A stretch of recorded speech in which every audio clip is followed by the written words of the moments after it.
This is Morton Roadkill Tucker, imitating Buffkin, but I'm not, obviously. And Kitty Kitty is meow and a fit. And so, yes. And to begin the teaser, it's probably all I'll do tonight, it's a teaser. And here we have some guys, so let's do it. That's making of. I don't know what day it is, but I think it's Saturday at some point. Yeah, this is the teaser. Did the teaser tonight on Saturday. What's the day today? So yeah, making of. Yes, making of the Transformer thing. Yeah, 49ers game. Whatever. Anyway, so yeah, this was the teaser, and nothing else extra to report. This character is supposed to be Morton Roadkill Tucker. Morton Roadkill goes back to the he did Megatron. Megatron, it terrorized, that guy, and the other guy too. Oh yes, Megatron Terrorize from Beast Wars, and of course Megatron, Frank Welker style Megatron as well. I've waited an eternity for this. Bend over, Prime. Yes. So we get to see the other guy that does the guy Clint Cowpoke, who does the Prime voice, and we got Megatron. So, Roadkill Tucker goes back to Morton Roadkill, that was his name way back in 1993, before there were any other Tuckers around, and he was going to be the hobo guy in Mark Scarse's film class with Ron Woods, and there was going to be they were going to cast. I had written a script called Road Pizza. And put myself in it, and I was like, I want you guys to film this, and I'll play the guy. And they decided not to do that in junior college. They decided, no, we can't get a student from outside the film school to be the main character. So never happened. With his script from outside, no, we're not gonna do that. Nope, they're not gonna do that. So yeah, but we did something else around the same time period called Starcrackers. So. Anyway, yeah, so we did that instead. Anyway, the other film never got made, so Starcrackers did. It took many years, but it did. Yeah, so anyway, we're just going to keep going, because I don't ramble as much as the other ones do, believe it or not. Yeah.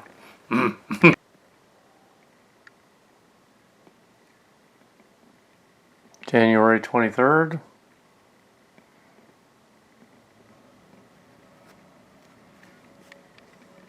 It's my trust.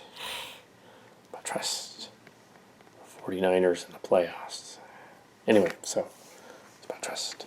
This is Sunday, the 23rd, and I did finished up Act 1. I don't know how much more of this will do tonight, but finished up Act 1. Yeah, so of the story that I'm doing. So yeah. Mention some other characters that have no relevance. Behind the scenes stuff, I'm not going to ramble on about the other people out there, because there's kind of no point in it. Why do that? I will mention Carrie, though, because there's kind of a Carrie story. The original Starcrackers, envisioned in the 90s while we were in college. So Starcrackers. This is like 92, 91, 92 was when it was filmed. The first hour of it was filmed. And then it went through all kinds of rewrites and things over many years, and was finished in 2005, but then there was music in the background, so it had to be fixed so that Starcrackers could be put on YouTube by 2012. So we brought some people back to the studio and did the rest of the filming, and mainly this room. And actually the filming for 2011 was mainly downstairs. So we had some up here, but so yeah, we did actually up here. It was actually up here. That's right. Yeah, that's right.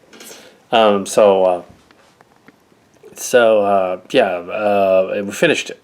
We finished the movie. We couldn't get Cantrell, so sort of had Mark's cards do the two or three voiceover lines that he had in there. Clearly not him. But what we did for that is we just put up title cards with the dialogue being said for those scenes that we just couldn't finish.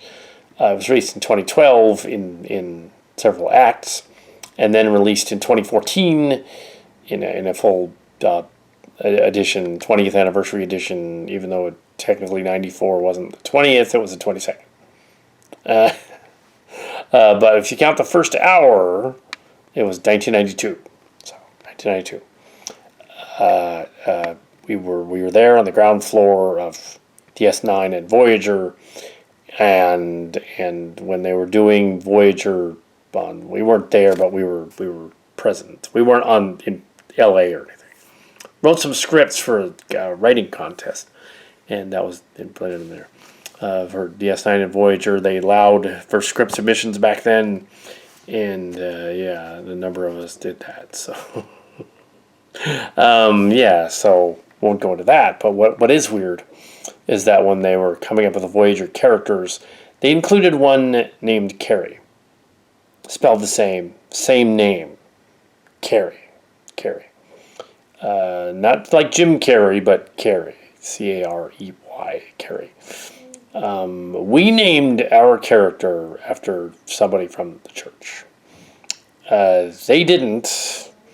Just happened to come up with the same thing. He was a minor character on the engineering team that B'Elanna Torres knocked out at one point, or hit at one point. And then he was mentioned later on, and we don't really know what happened to him after that. Was he lost on the other time trap ship? I don't know. But he was a minor character on Voyager because they knew where they got the name from. They got it from Starcrackers. They watched that 1 hour. Now, the 1 hour premiere, you could say, how did they watch the 1 hour premiere? Well, the 1 hour version of that movie did actually appear. It was put out in Milpitas, San Jose. It appeared at the Young Swan Academy. And they saw it, the 1 hour version of it.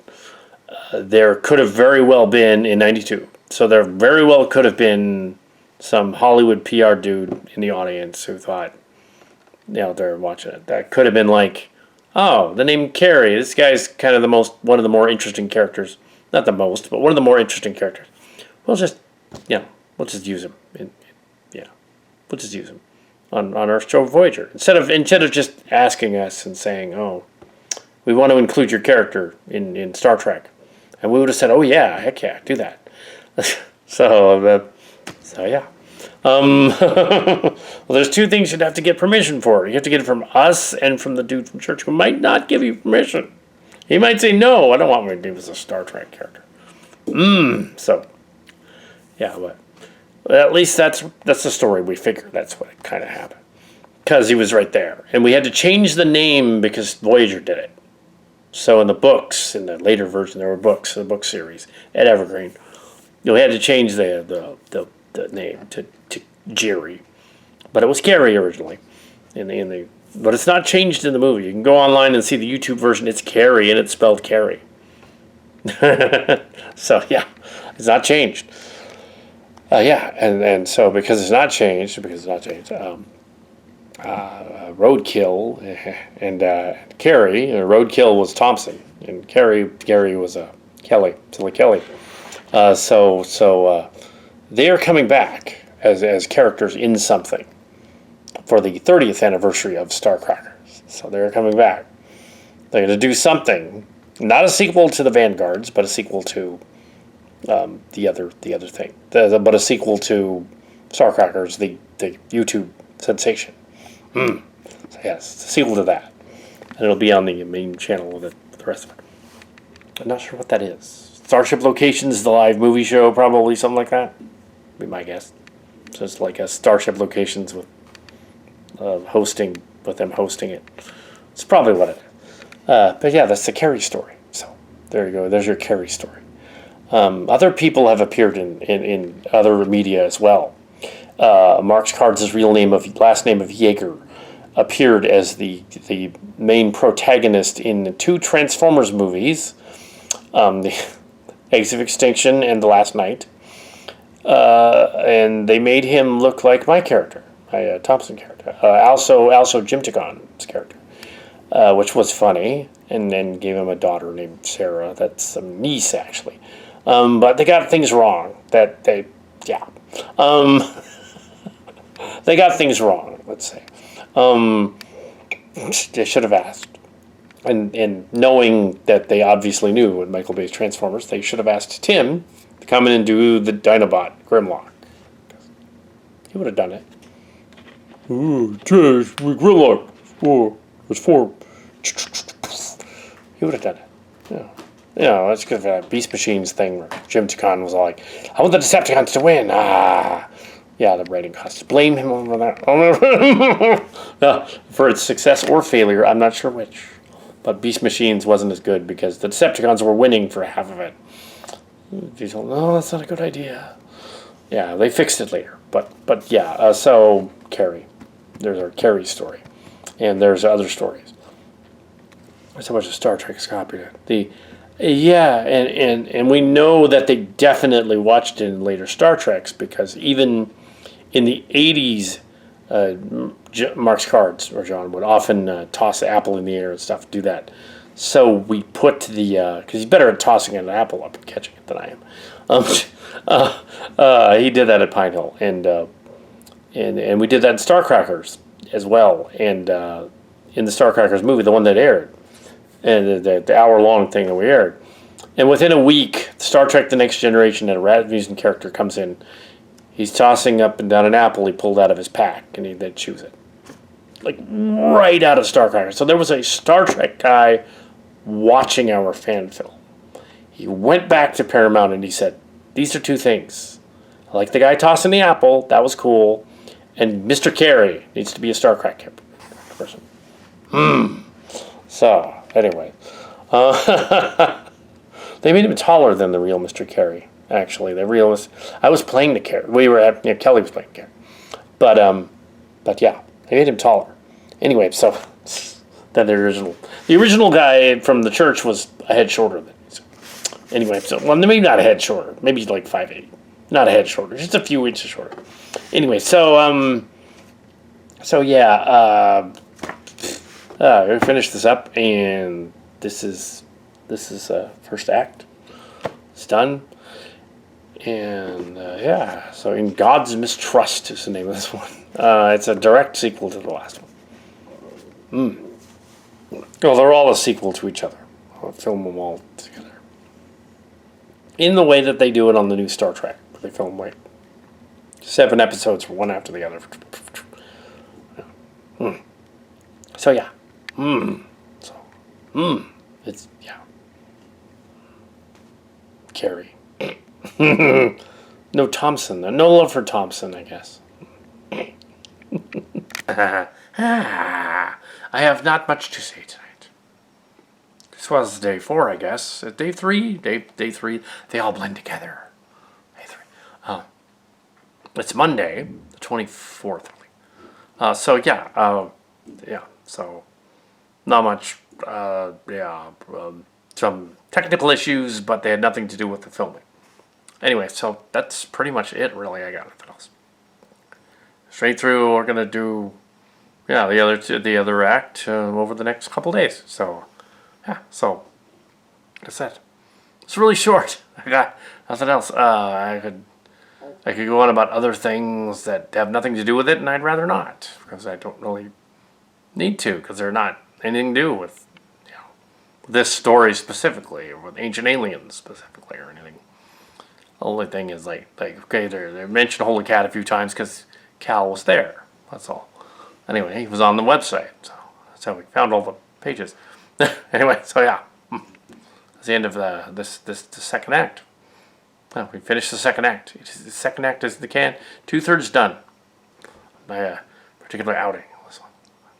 I'm going to assume that I'm going to check the dailies. The whole thing is done. Check the dailies and see whether there's anything we have to pick up scene-wise. There's nothing much more to report on the set. The characters and stuff. Actually, we were a day ahead, it turns out, because we managed to do whole mess of it yesterday. Caught up. Yeah, so anyway, so yeah. I think we're looking at a release date of probably roughly Sunday, maybe. Maybe we're gonna get out on Sunday. Maybe Monday. Let's see. We'll see. Yeah. So it's now Wednesday. So we'll see. Yeah. Not sure. Anyway, that is the movie, and I'm not gonna put much making of because, yeah, why? It's very straightforward. The characters in it are doing their thing. It's except for the Carrie character playing Boimler and the other guy, Mahoney. I have nothing more to say about that. So why ramble on? So there you have it. The making of. Supposed to be the Thompson character. Supposed to be Morton Roadkill. Roadkill. Call him Roadkill. That's what I call it. You're looking at the story here, and it doesn't matter what's really. Yeah. So yeah, the dailies are all good, and we're gonna put the story together. And it doesn't matter if that thing's running in the background because this is basically up close, so it doesn't matter. So here we have a little thing on what all these different races and aliens that are mentioned in the background are, just so you don't get confused. Very, very brief from what we were able to discern from the story. Name changes. We have a lost tribe called, and other tribes and things like that, races and aliens, things. In the Cillian universe, the Andover is a ship that went to the planet Far Out, which is the home planet of Visorman Geordi. Visorman, Geordi, the parody. He's not the Forge. He's some other Visorman guy. So yeah, he's supposed to be the Forge. So Andover, the Far Out colony, apparently at this point in 3190, is a lost tribe because it was defeated. They're blamed for the rise of the Kali, another group. That's KLAI. That sounds very Starcrackers-like. That's very Zuri. And a conflict with Bangalore. Bangalore is, of course, a Bajor parody. They are blamed for conspiracies among the Flodians as well. Some Elvish became Andover, so some Elvish went there to be part of it. At some point, 800 years earlier, like the present, there were some kind of wars. So the whole story that you're watching, the whole 7-part arc, has to do with possibly the beginning of one of those, or the prevention of one of those wars. The Klinzai conquered them at some point in this time. I'm not sure. And the year 800 gets mentioned a lot. So 787 years later. So they come to Vangelore, which is a religious cult planet. It's a religious Bajor. And they have an anti-religious sect mentioned in the story. And they got a guy named Legion, who is their version of Christ, their savior character, Elijah. So apparently he came about and did something similar to what the savior in the story did. So that explains that. Then we come up to Beta Ziggy, or just called Ziggians now. They're Cillians. They're all Cillians. The Klinzai seem to be a cross between old China and East Asian and Russia. A little bit of Vikings in there. The Klinzai in the story. So the Klinzai are sort of these Viking pirate of the Grandorian thing, although they took the Grandorian line out. So pirate characters, pirate bikers. They went to Cillian Earth in the ancient times, native Cillian Earth, and met the native Cillian Earth. They have a great wall. They know of Celtics or Celtics. The character of Buffett him, Jim Buffkin's character, or Jim Ticon in the Transtech, is supposed to be a Klinzai. So, in Starcrackers, the Klinzai are the Zuri. So, yeah, Zuri. Okay, so yeah, so here we have Yeah, so that's all I gotta say. They mentioned a character called Odysseus, who's supposed to be named after Odysseus. That's not important. Let's see, Elvins. I'm just going really quick. So I wrote down the list over here. So Elvins are well, now it's called Navarre. It's Vulcan, which has been changed to Elven. In the Cillian universe, they're Elvins, they're elves, pointy ears. Their language is similar to that of Sanjosian and Valley Girl. Don't know what Sanjosian is, but if you read the Cillian Realms story, the main city on Cillian Earth is San Jose. So the Sanjosians are probably from San Jose. That's probably what that's about. But 800 years from now, or 800 years from the story, in 3190, they've developed some sort of weird quasi-religion based on the Andoverite influence. Because the Andover was a ship from the other Pine Hill, another timeline, where in the distant future, a series of a dozen ships were sent out into space by the aged versions of Kal Kat and Mark's cards, or in the story, Cal Hazel and John Holter. And they were sent out into space to colonize the galaxy because Earth was not livable to send out to Earth. Or it was left behind to be a preserve, so they found it again later as Cillian Earth. And they re-inhabited it. So, but there were natives left behind on Earth when that fleet left the Earth in probably the 2070s or so, around after 10 years after first contact with the Elvins, roughly like in Star Trek. So you have the Elvins who have gone out. They're similar to Judeo-Christians or Jews. They're similar to other groups like that, which is consistent with Leonard Nimoy and actually William Shatner. So yes, the Vulcan hand salute is a Hebrew symbol that they've appropriated. Anyway, so we have Overlordess is their version of a devil, and apparently an Andoverite one as well. So when Overlordess is mentioned, they mention the Termarelli, sort of offhandedly. They're sort of like the Gorn in this one, but they're also another group of these different lizard-like creatures. These are more like dragon, alligator things with 4 arms, 2 vestigial arms, very similar to the Termarelli, the Trellians. And that is another name that goes back to something Mark's cards. This is a pseudonym, by the way, for someone else. Mark's cards, and he thought of the name Tyrellian way back at Pine Hill during the Pine Hill days. And Star Trek kept mentioning that name Tyrellian 5 times through the course of Next Generation. 5 different races were the Tyrellians. He kept saying, "Oh, why do they keep using that?" It's the weirdest thing. Also, there was a little confusion in my making of video earlier, in that I indicated that somehow Star Crackers could have got a hold of the name Carrie before it actually existed, or that the apple tossing scene before it existed. Well, that's not how it happened. It wasn't before it existed. Voyager came out in 1995, so they had time to use the name Carrie later on, a couple of years later, when we were in college. So yeah, that's what happened there. But graduated from high school in '89, and Mark's cards was '92. So they so the film school thing was never an option. That was a little misleading. Anyway, so on to the next thing. We have another character, the Elysian, who I mentioned earlier, was a sort of a Christ-like figure who heralded hell as well. And the Elysianites may be named for the Elysian girls. They would be the original Christina and the Libulus, or the Libyan, from the original series of Silly Trek, the Cillian Saga, the Klenas. They were called something else in reality. They're called the Klenas here. There's on location. They were called something else.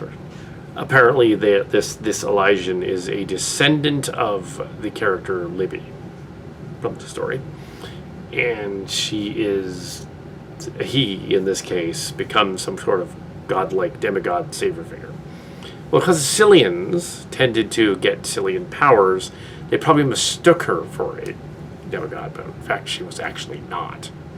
Anyway, so or it could be a descendant, you see. A descendant or friend or ally, it's not clear. It never is going to be clear in the story. Then we come to the Order of Elysian, which is apparently some cults that worships related to the Knights of Space. So yeah, that's one of that. Here we have Far Out, Viking-like planet, Cleanseye-like planet. Elvins are related. Faroutians are related to the Elvins and Aryans and things like that. Karatikans and Bangalore refugees there. Martial Sportist and COL. That's all connected to the Martial Sportiest trilogy from the Cillian Realms comics, where the Martial Sportiest people and the Knights of Space knew each other, they're related, and they went to Far Out. The Junks went to COL, College of Loonies people, Martial Sportists. They went too far out to try to take it over, and they were there for like a year. And then they got kicked off the planet. So that's basically what happened. Also, that is something else Star Trek copied, because they had a crashed Borg ship on their planet in 2007, and the rewrite book in 2015, I believe, 2016. But it came out was finally printed up and put up in 2019. But it was before Star Trek Picard crashed a Borg ship on a similar planet. Weird. Very weird. Of course, that might just be Kal Kat, who, so Star Trek Picard. That might just actually be Kal Kat saying, put a Borg ship crashing on the planet. It just might be that. So that's just, yeah. Okay. So here we Far Out. And next we have Federation. The Federation of 3190 is different and more authoritarian, more weird. Yeah. It's attendees people, who would be the Orions, are related to them, seem to hate them. They don't like them, even though they hate them. They're related. Then we come to Flodai. Flodai. Cillian Earth is a planet, Mark Scart's planet. In this universe, it's still there. Play actors and adventure seekers. Planet, critical vitriol. Knows of some of them. Rozhenko is partly from the planet. It's revealed that Alexander Rozhenko, and he does have his Star Trek name, Alexander Rozhenko. Probably shouldn't, but he does. And he is Worf's son with Kaler, and Kaler died in Next Generation. Kaler's half human, or partly human. So her partly human half is revealed in here to have been apparently from this planet, this Flodai, this Earth planet. One of the 12 or 13 ships that went out into space founded Flodai. And so the ones that founded Flodai, Florida spelled wrong. Flodai, he just likes Disney World. Well, who doesn't? Anyway, it's a little big. It's huge. We gotta go there someday, though. He's been there a couple times. We gotta go there someday. That'd be awesome. Reported from Kal Kat from Epcot. Epcot. That'd be cool. That hasn't happened yet. Anyway, so we have a report Kal Kat from Epcot. Flodai also are similar to Elvins in that they seem to be Judeo-Christian. There doesn't seem to be any other religions in this story, which is weird. It wasn't intentional. It's whatever was done in Ancient Aliens Reviews blog, Ancient Aliens Reviews blog, and it was just changed. So whatever they were talking about, that's what we printed. But we did take out anything that was offensive. So they're not going to say anything anti-Semitic, because that would be bad. Here we have Jocks of Valley Religious, after the sects of those on San Jose, the planet, the city on the planet, the main city on Cillian Earth. Because what happened is the Cillians were taken to Earth, to this other Earth, by the Q, basically let the kids have their own realm, including all the planets and ships and everything. This is partly because in that other timeline that was just mentioned earlier, there was a... this is partly because in that other timeline, the Q being the cute in this version, they know us from those other people, so they met them. So they basically said, all right, we're going to give you your own realm because you sent those 12 ships in that other timeline out into space. So you get to have a version of Star Trek. So boom, you have a version of Star Trek. Yeah. And then they grew up. We all grew up. So everybody we encountered shows up. Everybody we liked or didn't like shows up. That could be bad. and nobody dies. So we're all, oh, why did Thad Riker die? No, he's back. Not in this story, though. He's in the other one. Stuff like that. So we have Jocks of Valley Religious. So there was a school next to Pine Hill called Valley Christian, and Pine Hill was rival school to that one. If they had sports teams having a rivalry, that was the other team. Yeah. So basically. So we were the nerdy Pine Hill kids, and I was getting in trouble, and supposed to be the bad kids or something. So yeah.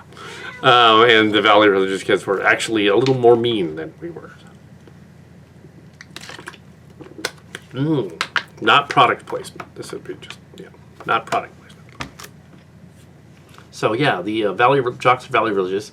I'm assuming that 800 years later they become some sort of a conglomerate. Also, Valley Christian had moved before Pine Hill moved in the 1990s, and I had a niece and a nephew there, so they were like, and then they graduated and they moved, and then I knew several people that went to the other Valley Christian later on in other generations that knew other nieces and nephews that were younger. So Valley Christian has a truce with the Pine Hillians at some point in the middle 90s, and that led to the first press of the series. Basically, first press of the series on location, first press of the series, Cal Hazel, all that is a result of this truce between them. And first press, at least, was the result. Sort of, kind of. They were all there. So the Valley Religious kids, they were okay. So there was a couple of them.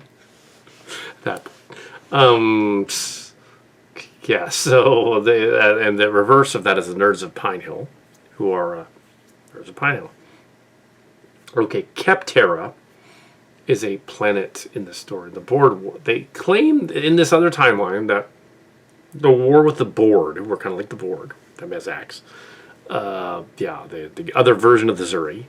They had a war, and the Federation colonized them later and took over. So they're sort of like Iraq or Afghanistan or something like that. Kind of, sort of, not really. There was a war. Following the war, the Cillian Draconis people came in, and they were a version of the Kepterans, and similar. Cillian Draconis were the TV planet colony left over from our Cillian unfortunate contact with the TV people and all that. Yeah. You don't need to know all that. Just know that that's what they were. So, Keptera. Keptera was the planet of the other TV planet in the story. That's all I needed. And there was a line here in this detailed account mentioning the Grand Orient Keptera, form of Grandmaster, who was a male at that point. But apparently that was omitted from the script, so it's not in there, so it doesn't matter at this point. You figure, well, the descendant would have, but just mention it. North Cillian Earth refers to Cillian natives of North America, in a way, and is sort of the North Cillian Earth Zoth era, 2060s. It was believed that some of the Pine Hill people were related to this tribe group. Cool. Pine Hillians are any Cillians from Pine Hill. Also, there aren't any mention of the first press ones, but they would be people not from Pine Hill. They would be people from places like the Piedmont and stuff like that. The Independents, the Milpitas, they would be different high schools. So they would be completely different. So they would have a different backstory. And they would be put in the series, unless they said, no, we don't want to be in your series. Then we have the Remel, who are not really the Zuri. They're more like the Rebians. Remel, the Flodantarians, Remels, Flodi-like people. The Remel are the Romulans from Star Trek, kind of. The Tremolos are mentioned. The Tremolos are the Rebellians, Rebians from Star Trek. The Tremolos are the trembling rebel Terra planet. The Valley Religious I mentioned. And that's it. So that is the overview of 3190's Earth circa the Cillian saga. As briefly as possible, just to say, okay, these things happened. That's who these characters are they keep mentioning. I know it's really confusing, so I thought I would do a little thing on it. put it in here just to say, like, okay, this is what they're talking about. It doesn't really make much sense, but neither does doing an Ancient Aliens 7 episode series. Either. No, it does get more fun. It does. Episode 3 is more fun, and the last 4 are even better. It gets better with age. It gets better. Anyway,